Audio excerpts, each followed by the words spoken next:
Selamat datang di channel Pemuja Malam. Jangan lupa like, share, and subscribe ya. Terima kasih.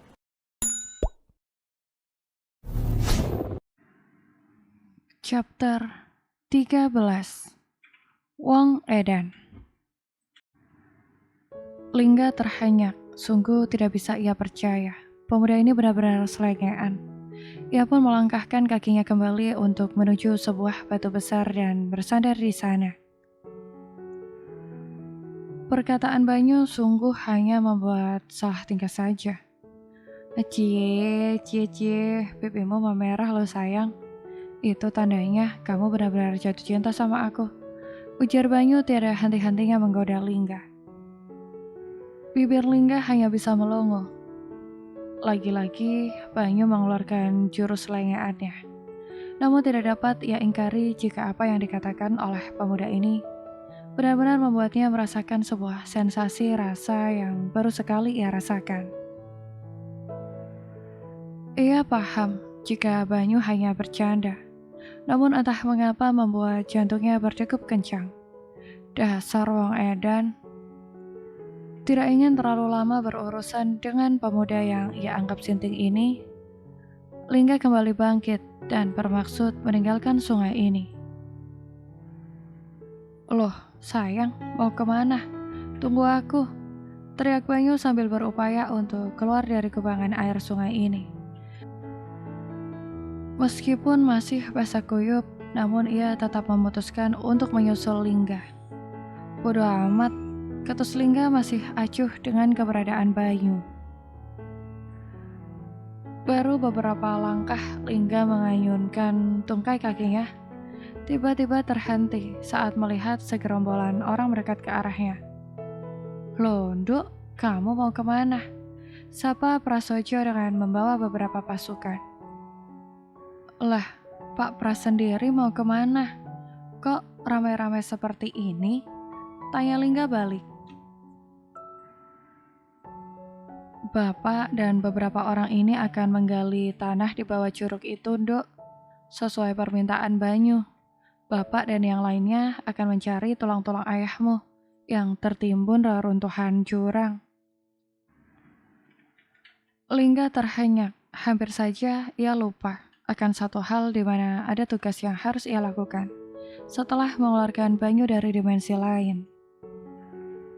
Lingga sedikit membalikkan badan dan menoleh ke arah Banyu yang masih berada di belakang punggungnya.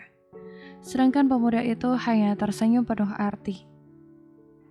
Ya Tuhan, ternyata Banyu bergerak cepat, meminta bantuan orang-orang kampung untuk mencari tulang-tulang bapak yang tertimbun. Tidak kusangka, pemuda itu telah berusaha maksimal mengerahkan tenaga untuk melakukan penggalian. Beberapa orang nampak bersemangat mengerahkan tenaga yang mereka miliki untuk menggali tanah bebatuan yang berada di bawah curug, persis di mana Banyu ditemukan. Sesuai dengan apa yang diucapkan Dirga kepada Banyu saat berada di dimensi lain, di bawah tanah inilah tulang-tulang orang tua Lingga itu berada. Sekop, cangkul, palu batu, bodem mereka gunakan untuk menggali tanah bebatuan ini. Bagaimana, Min? Apa sudah nampak tanda-tanda? Teriak Prasojo ke arah Parmin yang saat ini berada di kedalaman sekitar 5 meter. Belum, Pak. Saya belum melihat ada tanda-tanda tulang di sini. Lingga seakan dibelenggu oleh rasa cemas. Ia benar-benar khawatir jika sampai tulang-tulang sang ayah tidak ditemukan, sedangkan Parmin sudah berada jauh di bawah sana. Nyu, kita hentikan saja penggalian ini. Kasihan Pak Parmin, sudah sedalam itu berada di bawah, namun belum juga menemukan tulang-tulang bapakku. Kamu yakin ingin menghentikan ini? Sebentar lagi kamu akan menemukan tulang-tulang itu. Tapi Nyu, mau sedalam apa lagi Pak Parmin menggali tanah bebatuan ini? Kasihan dia. Prasojo yang sayup-sayup mendengar percakapan Lingga dan Banyu mendekat ke arah mereka. Ada apa, Le? Nduk, kok sepertinya serius seperti itu? Ini Pak, Lingga meminta penggalian ini dihentikan Pak. Kenapa Nduk? Kenapa harus dihentikan? Saya hanya kasihan kepada Pak Parmin Pak. Sudah 10 tahun peristiwa itu terjadi. Belum pasti tulang-tulang Bapak ditemukan. Ya sudah, Bapak tanya ke Parmin terlebih dahulu. Seandainya dia masih sanggup untuk menggali lebih dalam lagi sampai menemukan tulang-tulang Bapakmu, biarkan dia melakukannya. Namun jika memang dia sudah tidak sanggup, kita minta dia naik. Ucap Prasojo memberikan sebuah solusi, sedangkan Lingga hanya mengangguk. Min, kamu masih sanggup? Seandainya sudah kelelahan, kita hentikan penggalian ini dan segeralah naik, teriak Prasojo. Sebentar Pak, sepertinya saya menemukan sesuatu. Suara Parmin yang menggema membuat Lingga sedikit terkejut. Buru-buru ia mendekat ke arah lubang yang digali oleh Parmin dan dua orang lainnya. Pak Parmin, apa yang Bapak temukan? Coba beritahu saya, Pak. Teriak Lingga yang semakin dibuat penasaran. Ini, Nduk, Bapak menemukan tulang belulang.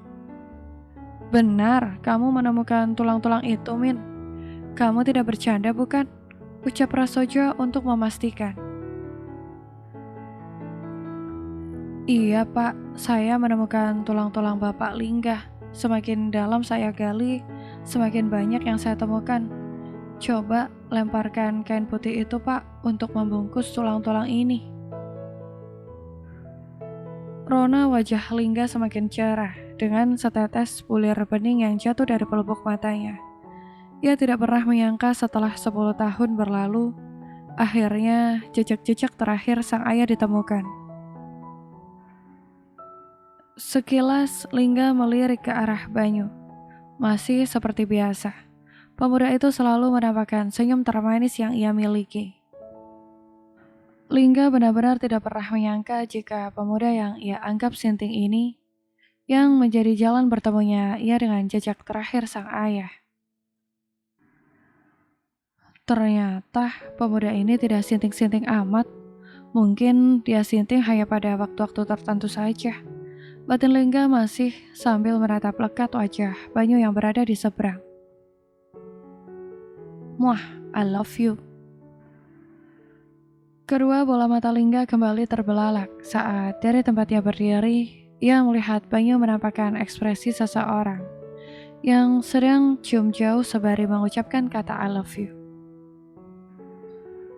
Meskipun pemuda itu tidak bersuara, namun terlihat jelas dari gerak bibirnya. Baru saja aku berikan pujian, taunya kumat lagi dia.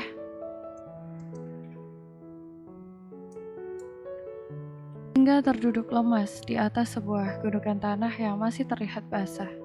Beberapa saat yang lalu, tulang-tulang milik sang ayah telah dikebumikan dengan layak dan sesuai tata cara.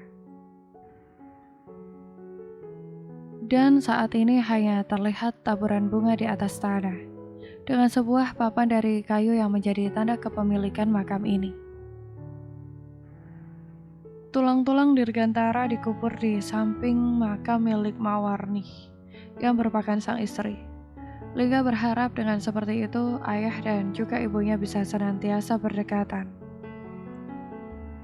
Bapak, akhirnya setelah 10 tahun berlalu, Bapak bisa berada di tempat yang layak. Lingga berharap saat ini Bapak senantiasa tenang berada di dalam bakah. Ucap Lingga lirih. Matanya terlihat sedikit sembab karena terkenang akan semua memori yang pernah ia lewati bersama. Melihat Lingga yang meneteskan air mata membuat hati Banyu turut terenyuh. Ia pun menghampiri Lingga dan ikut berjongkok di samping wanita ini. Bapak pasti sekarang sudah tenang. Sekarang kapanpun kamu bisa mengunjungi makam Bapak. Jadi kamu tidak perlu bersedih lagi. Lingga mengangguk pelan. Iya, sekarang kapanpun aku rindu, aku bisa mengunjungi Bapak. Banyu mengusap-usap punggung Lingga dengan lembut untuk menenangkan wanita ini. Sekarang kita pulang ya, hari sudah semakin sore dan sepertinya akan turun hujan. Lingga mengangguk. Sebelum ia beranjak, wanita itu mencium papan nama milik Dirgantara dengan lekat. Lingga sudah mengikhlaskan Bapak. Saat ini Bapak pasti tidak akan merasakan sakit lagi karena tertimbun bebatuan. Terima kasih banyak telah menjadi sosok ayah yang terbaik untukku selama ini, Pak. Semoga Bapak selalu tenang berada di alam sana. Lingga mulai bangkit dari posisi jongkoknya. Begitupun dengan Banyu. Mereka mulai mengayunkan tungkai kakinya untuk keluar dari tempat ini. Banyu masih setia menggandeng tangan Lingga, berupaya untuk memberinya kekuatan untuk wanita ini.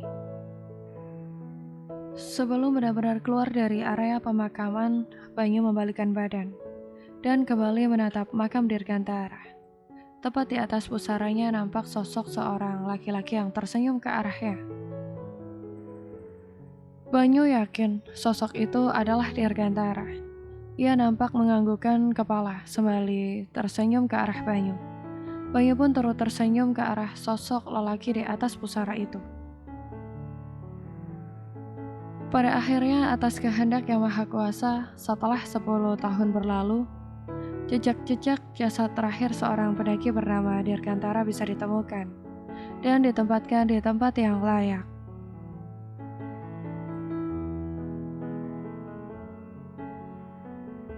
Angin siang berhembus kencang, menerpa tirai putih di sebuah kamar berukuran 5 kali 4 meter, membuat tirai putih itu bergoyang seiring seirama dengan hembusannya, hingga mengalirkan rasa dingin dan sejuk meskipun tidak terpasang pendingin ruangan di kamar itu.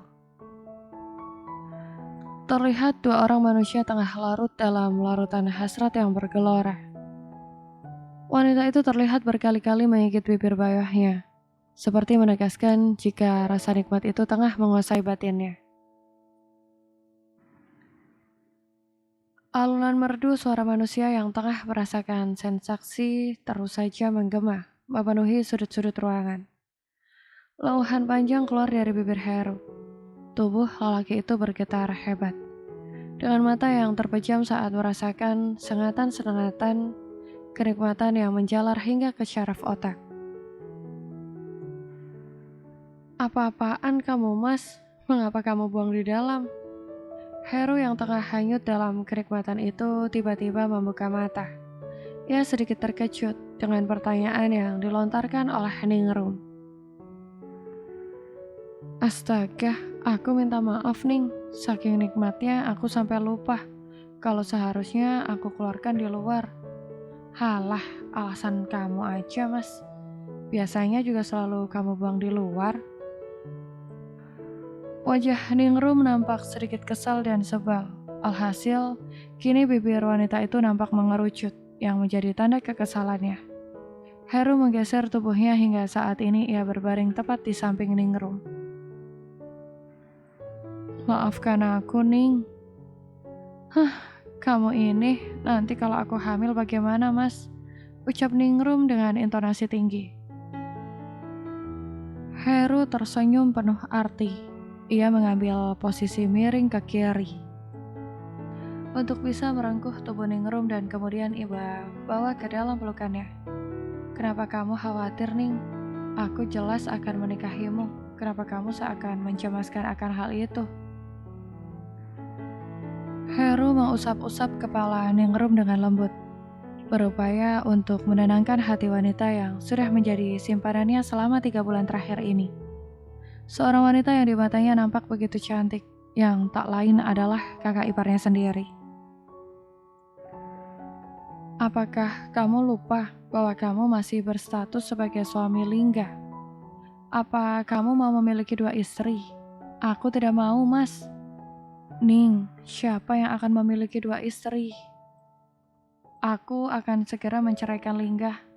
Aku juga sudah tidak tahan hidup bersamanya. Bau ikan asinnya itu loh yang membuat aku ingin muntah. Ningrum tersenyum miring. Apa benar sekalipun kamu belum pernah menyentuh dan mencium tubuh Lingga? Aku berani bersumpah, Ning. Sekalipun aku belum pernah menyatukan raga dengan si ikan asin itu. Bagaimana bisa aku melakukannya? Jika baunya saja sungguh sangat menjijikan, membuatku tidak berhasrat kepadanya. Baiklah kalau begitu, Mas. Aku ingin kamu segera menceraikan Lingga. Setelah itu kamu menikah denganku. Tenang, Ning. Aku tidak akan pernah mengingkari janjiku. Bersambung.